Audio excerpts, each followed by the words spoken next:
for being so patient and waiting. I really appreciate it. I'm going to talk for about, I guess, half an hour or something like that, and then kind of hopefully we'll turn it into a bit of a conversation and have a bit of a back and forth. So yeah, can everyone hear me and see me online and everything? Is that all good?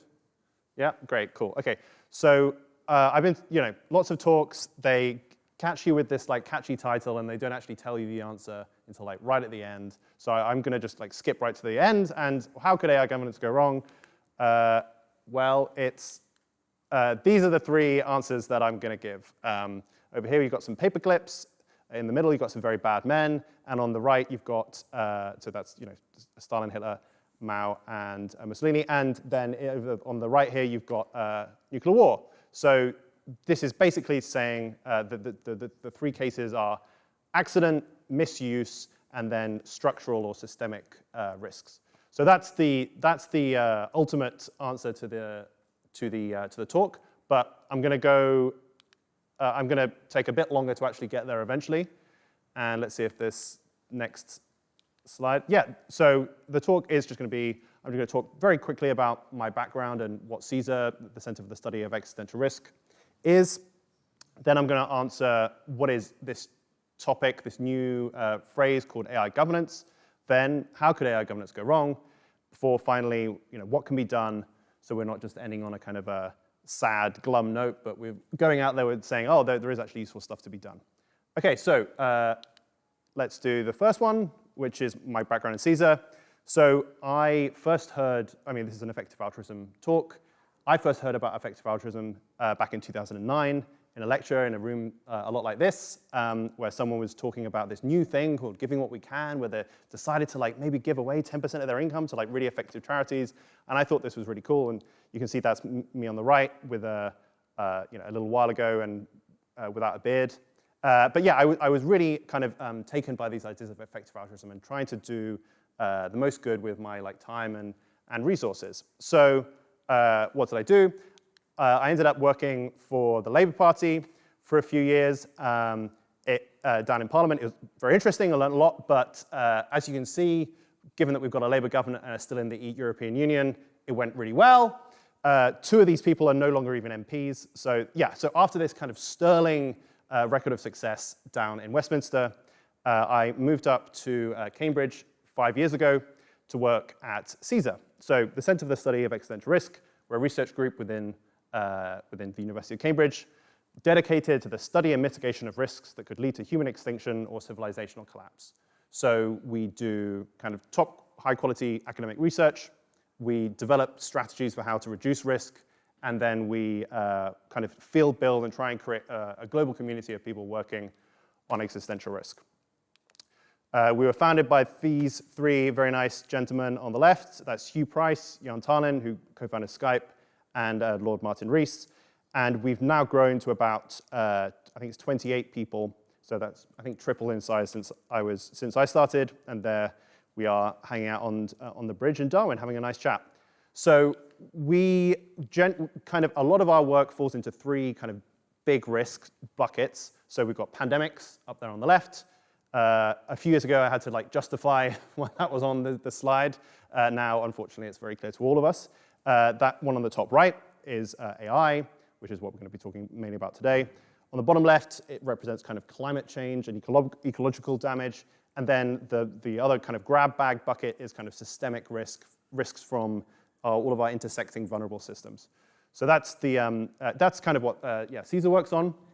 But why should you care about existential risks? Why should you care about this potentially very small chance, but potentially not so small chance of the whole of humanity going extinct or civilization collapsing in some big catastrophe?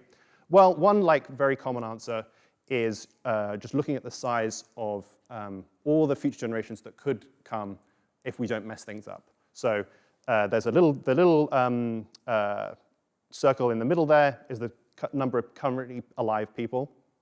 At the top is all the previous generations that have gone before. But then this much, much larger circle here is if population growth continues at the same rate that it's happened this century, if that continues for 50,000 more years, this is the number of unborn generations there could be. So you can just see there's this like huge potential that we have in front of us. These could all be living very, very happy, fulfilling, flourishing lives. And yet, they could potentially go extinct. They could never come to be. And just which would be a kind of terrible end to the human story, just this kind of damp squib. So that's like a general argument for why a lot of us are motivated to work on existential risk. But it's not the only argument. So I put this together a little while ago. So these are three intersecting circles. So at the top, there's this idea of like long-termism or future generations. So the future generations matter morally. Look at all this, look at the big orange circle. The top right, there's existential risk. Humanity could go extinct or lose its potential. And then at the bottom, there's what has brought us all together here. Effective altruism, this idea of doing the most good with reason and evidence. And the point of this is that while they intersect, and I would place myself in the middle, you don't have to believe in one to be sold on the other. So I think there's lots of good existential risk researchers who are not so convinced about the value of the future, but still think it would be so terrible for like this current generation that it's worth doing a lot about. So I think there's a lot of different ways you can kind of come to this conclusion that existential risk is really important. So that is a kind of bit of a background on me, why I'm interested in this, and what Caesar does, and why we're working on these kinds of big risks. So the actual topic of this talk, what's AI governance? This is, I think, the only slide with like this much text, so you'll forgive me just reading it out because it's like a definition, and we're academics, we like definitions. So AI governance is the study or practice of local and global governance systems, including norms, policies, laws, processes, and institutions that govern or should govern AI research, development, deployment, and use. So just on the deployment thing, that's this idea of you may like develop and train an AI system, but then kind of using it in the world is often referred to as deployment. So I like this. This is from some of my colleagues. I think it's good because it's a very broad definition of AI governance and what we're doing when we do AI governance. But who does AI governance? Well, here are 6 people who I'm going to say all work on AI governance. So at the top left here, we've got Timnit Gebru, who was a researcher at Google, wrote a paper that criticized some of the large language models that Google was developing, got fired for it, and is now left and has started her own research group. So she works on AI governance. In the middle there is Sheryl Sandberg, who's number 2 at Facebook, now known as Meta. So this very important person in deciding what Facebook's recommender systems, which is an AI system, pushes in front of various people, what teenagers see on Instagram, things like that. So Sheryl Sandberg, she works on AI governance. Top right there is Margareta Vestager. She's the European Commissioner for Competition Law and also does a lot on digital markets. So she has brought some really big cases against big tech companies, and she's a key figure behind the EU's current AI Act, which regulates high-risk AI systems. She works on AI governance. Bottom left here is Lina Khan. She was an academic. She wrote this really great paper called Amazon's Antitrust Paradox, which is all about was about antitrust. And she just got appointed to be chair of the Federal Trade Commission in the Biden administration. So she works on AI governance. In the middle there, a bit poorly cropped by me, is Avril Haines. She's now the director of national intelligence, so obviously like pretty busy at the moment with Ukraine. But before the election, she did this really great paper on how AI systems could get incorporated safely and ethically into defense. So she works on AI governance. And then finally, this is Meredith Whittaker. She also worked at Google. She was one of the core organizers of the Google Walkout for Real Change, which was protesting around the treatment of people who have reported sexual harassment.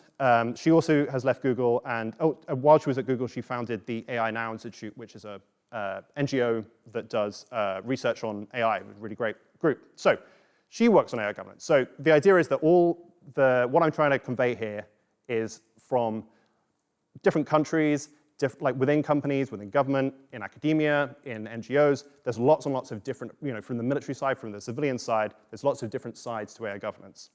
It's like a broad and very, I would say, pretty interesting topic.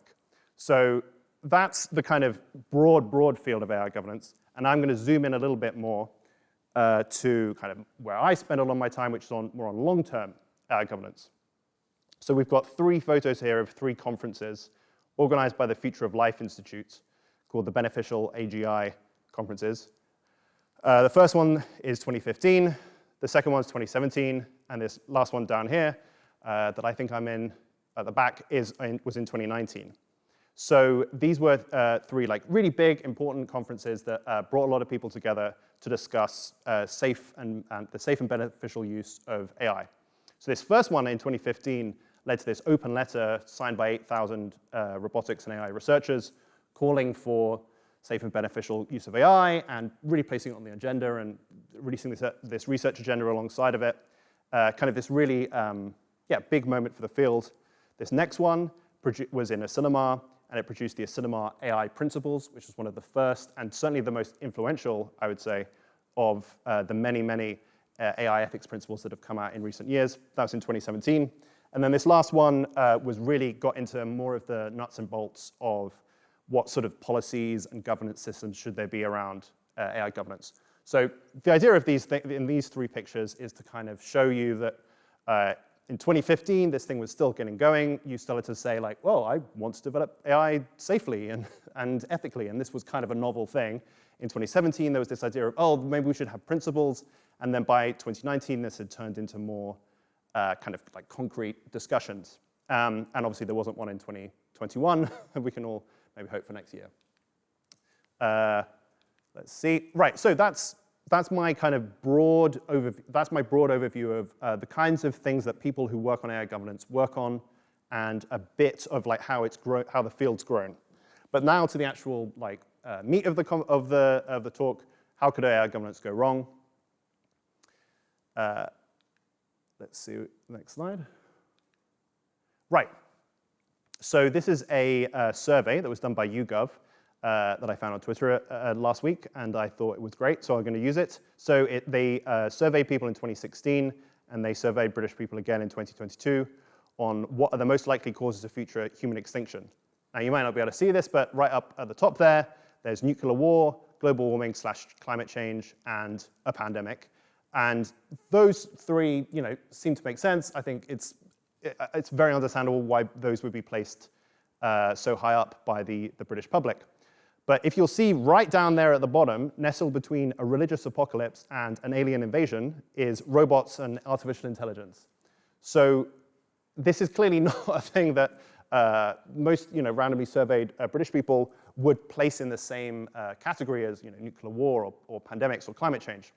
So why is it that our center does do a lot of work on this? Why do we think that it is that this AI governance is such an important topic that it ranks up there with these other ways that we could kind of destroy our potential? Well, here's the general argument.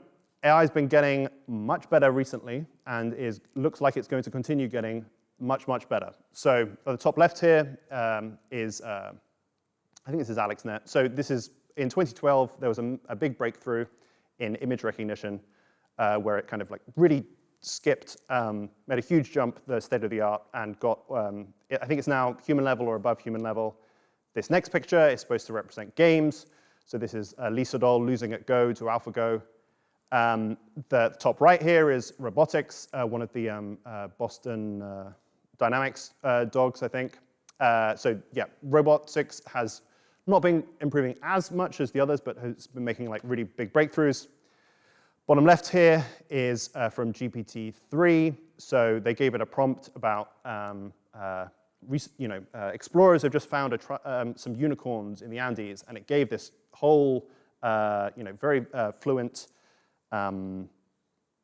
news article about this that was kind of almost looked like it was written by humans.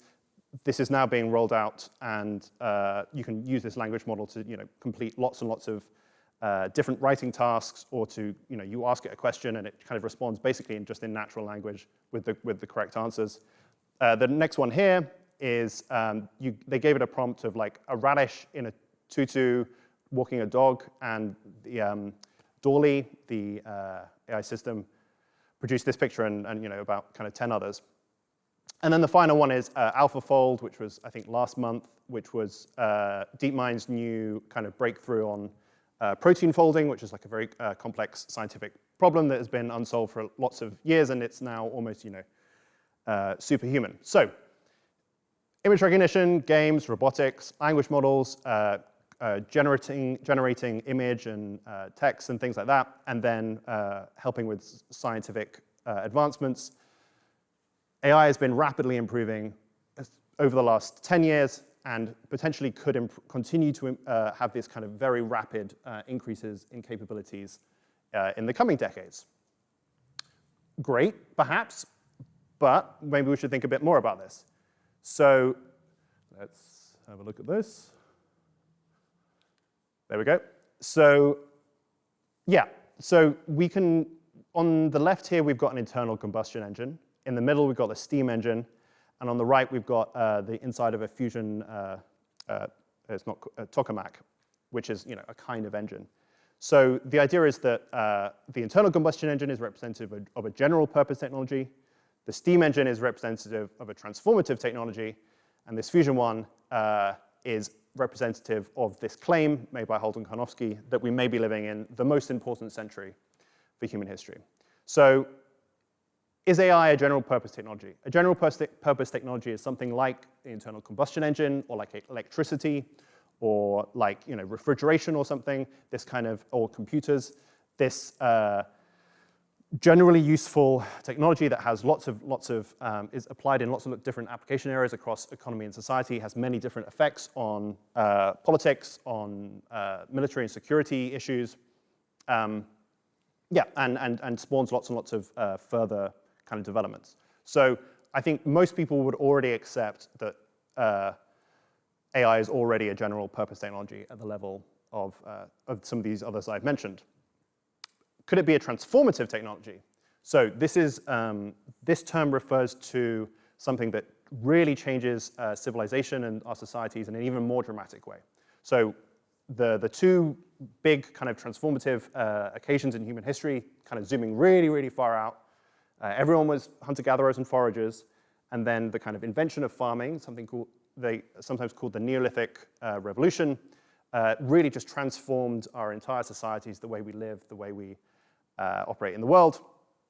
And then the next kind of thing at that sort of scale, especially if you look at kind of economic growth rates, it kind of is basically flat, increases a bit, but is all eaten up by Malthusian growth, where population increase, and then it really shoots up with the Industrial Revolution and James Watt's steam engine there. So there's some possibility that AI is not just a general purpose technology, but is transformative in this scale. If so much of our economy, our society, our politics, our militaries are automated, then it could be a similar scale. So, before the Industrial Revolution, 98% of the population worked in farming, and now in the UK, only 2% are farmers. So it could be that kind of scale of transformation. But then there's this further claim that, well, maybe is even a step beyond that, and it's the most important century. So the reason I chose this picture isn't because it's just like an interesting picture. It's because last week, machine learning researchers applied machine learning to better control the flow of plasma around a fusion engine. Again, sort of much better than we've been able to before. So this highlights this idea that AI could be used to increase the process of science technology itself. So it's not just that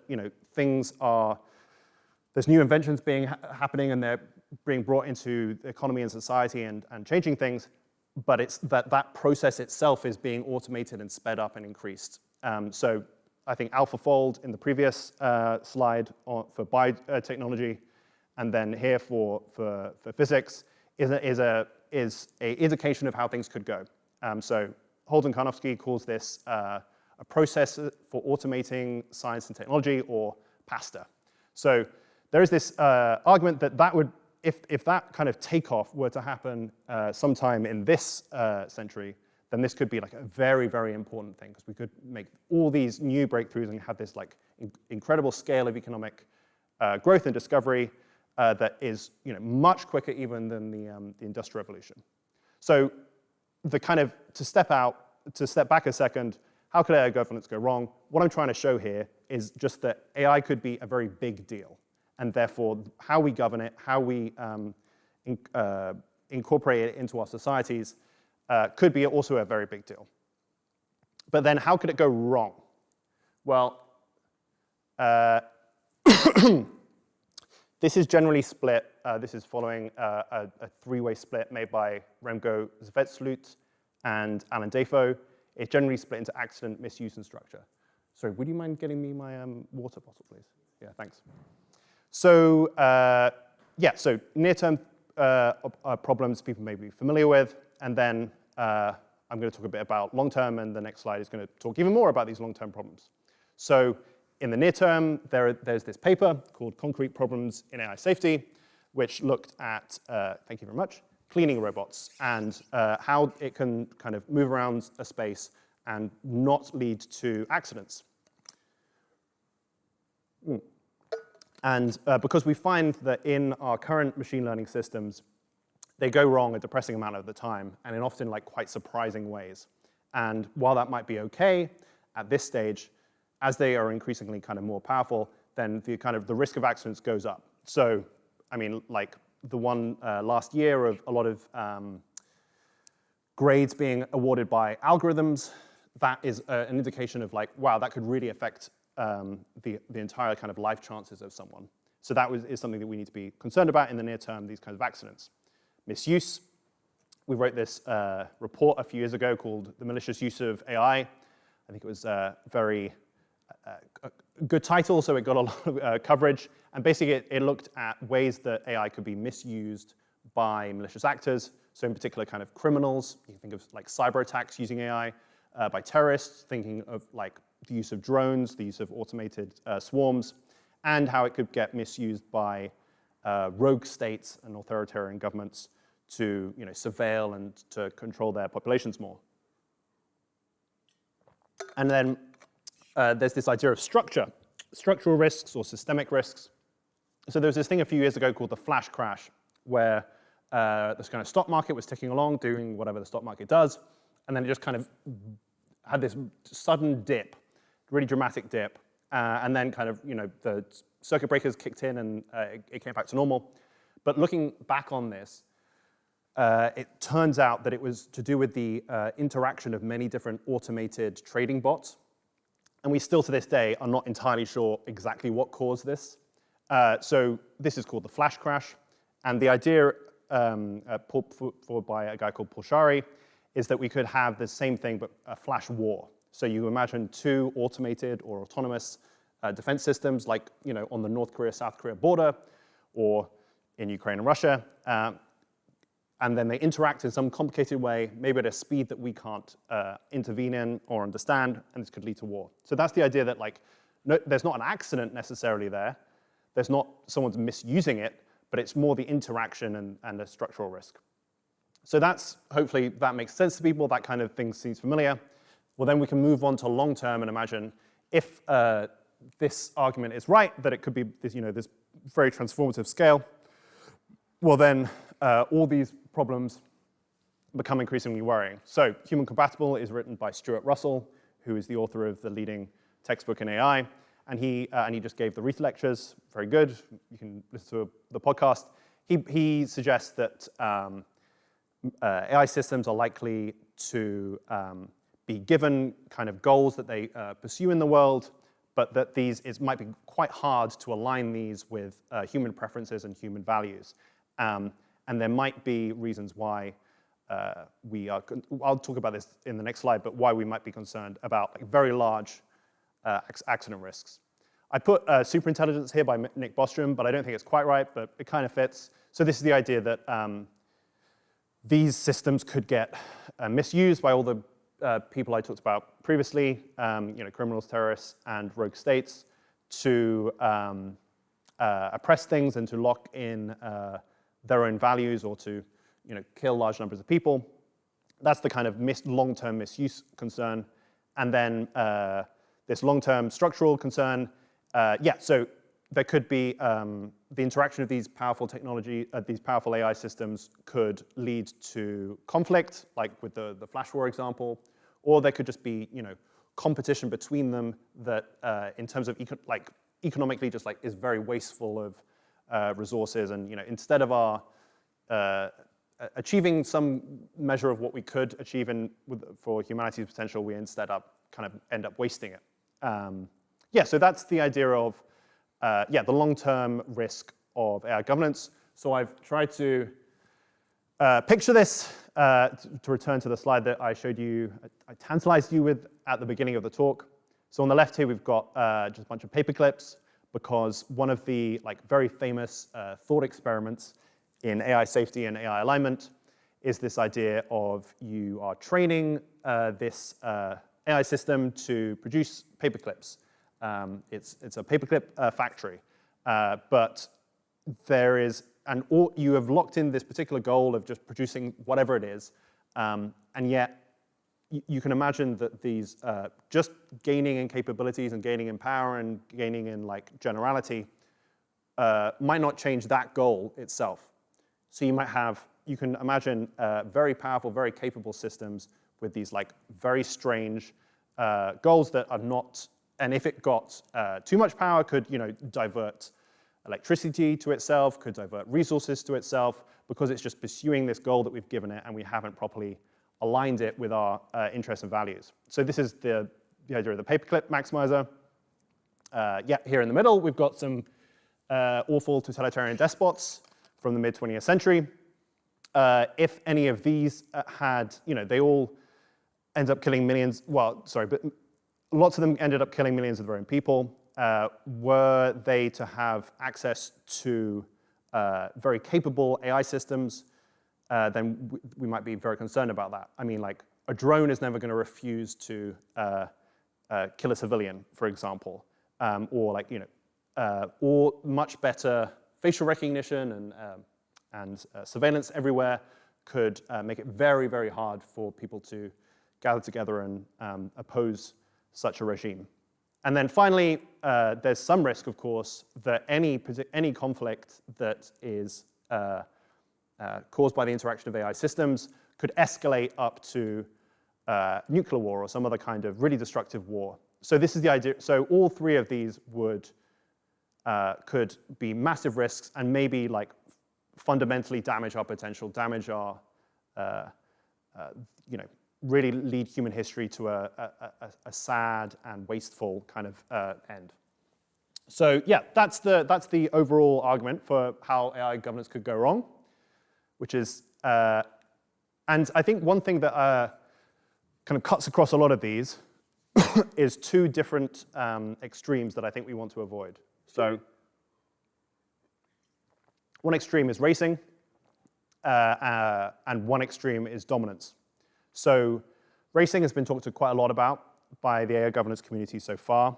Dominance hasn't so much, but there should be more. So the idea of why could racing be a worry? Well, you could have a race to the bottom. You could have many different companies all kind of competing to get to the market quicker, or you could have states in an arms race like we had for nuclear weapons and for biological weapons and things like that, all kind of racing to be the first and beat their competition, and they might, take shortcuts on safety and not properly align these AI systems, or they could end up misusing it, or that could drive conflict. So that kind of thing has been, discussed in game theory and other papers. But I think we should also be concerned about the idea of dominance. So just one development, AI development and deployment project, if it was just one company, I think we can all agree that would be pretty illegitimate for them to be just taking these huge decisions on behalf of the whole of humanity. I think that's even illegitimate just by one state. So if it was just China or just the EU or just the US, I think you can't be taking those kinds of really monumental decisions on behalf of everyone. There's some risk of it being unsafe. So I think we've seen in recent years, now this is obviously maybe my view coming through, But we've seen that some companies cannot really be trusted with the current level of AI systems that they've got. It's led to all different kinds of harms. And we see this often, like big monopolists often do cut corners and are just trying to like maximize their own profits. We've seen this with kind of the robber barons of like Standard Oil and US Steel and things like that in the early 1900s. We've seen it with the kind of East India companies and things like that. I think too much dominance can be unsafe. And of course, if there's just one group, then they could end up misusing that. So I think these are two extremes of kind of uncontrolled races, but then uncontrolled dominance that we really want to try and avoid. So those are two ways that AI governance could go wrong. So that's all pretty depressing, but I'm not going to leave you on that. I'm going to say that there is actually useful things that we can do to avoid some of these awful scenarios that I've just painted for you. So just to return to that previous one, I think there's lots of useful stuff we can do. So in terms of like racing between companies, we can have collaboration and we can have cooperation between these companies on shared research or shared joint ventures and shared, just sharing information. Oh, my AI system went wrong in this way, but this particular way was able to solve it. Great, I'll do that as well. And then on the dominance side, antitrust and competition law, kind of like breaking up these companies or regulating them to make sure that they are doing proper safety testing and aren't misusing the AI systems. That has worked for, that's been a well-tried and successful technique for the last 100 years. And then, so that's on the corporate side, and then on the state side, well, we've got an answer to these kind of uncontrolled arms races, and that's arms control. So for example, for the last 50 years, biological weapons have been just outlawed and illegal under international law. 50 years ago as well, the kind of a breakneck arms race between the US and the USSR, this really destabilizing process was kind of, they agreed to begin reducing their arsenals. And then on dominance, so in the 50s when the US was kind of the only, in the early 50s, when the US was kind of the only country with nuclear weapons, a lot of people internally were like, this is just another weapon, let's use it, let's like bomb Korea, we can just use this, it's just another weapon. But there was lots of protests from civil society groups and from other countries, and in the end, from internal kind of private discussions, we can see that those were very influential and they constrained people like President Eisenhower and his administration from using these weapons. So this idea that so there are answers to all of these kinds of problems. So, and maybe even more concretely, this is like within companies. This is a paper that we had out in Science just in December, built on an even bigger kind of report we did the year before. So this is it outlines 10 concrete ways that companies can move towards more trustworthy AI development and cooperate maybe. So those are things like red teams on AI systems to see how they could kind of go wrong or be vulnerable. All different kinds of things like more research on interpretability, more kind of third-party audits to make sure these AI systems are doing what they're supposed to be doing, and public incidents database kind of sharing, oh, our AI system went wrong. Hey. The paper is called, I can't remember what this one is called, but the big report is called Towards Trustworthy AI Development. And then this on the right here is the Google walkout. So again, this is within companies. So another thing that can be done, like Google was doing a lot of somewhat questionable things in 2018. They were partnering with the US to maybe on this thing called Project Maven to maybe create maybe something that could be used for lethal autonomous weapons secretly. They were also working on something called Project Dragonfly to create a censored search engine for the Chinese Communist Party. Both of these were kind of discovered internally, and then there was a lot of protest internally, and these employees were kind of activist and kind of asserted their power because AI talent is in such high demand.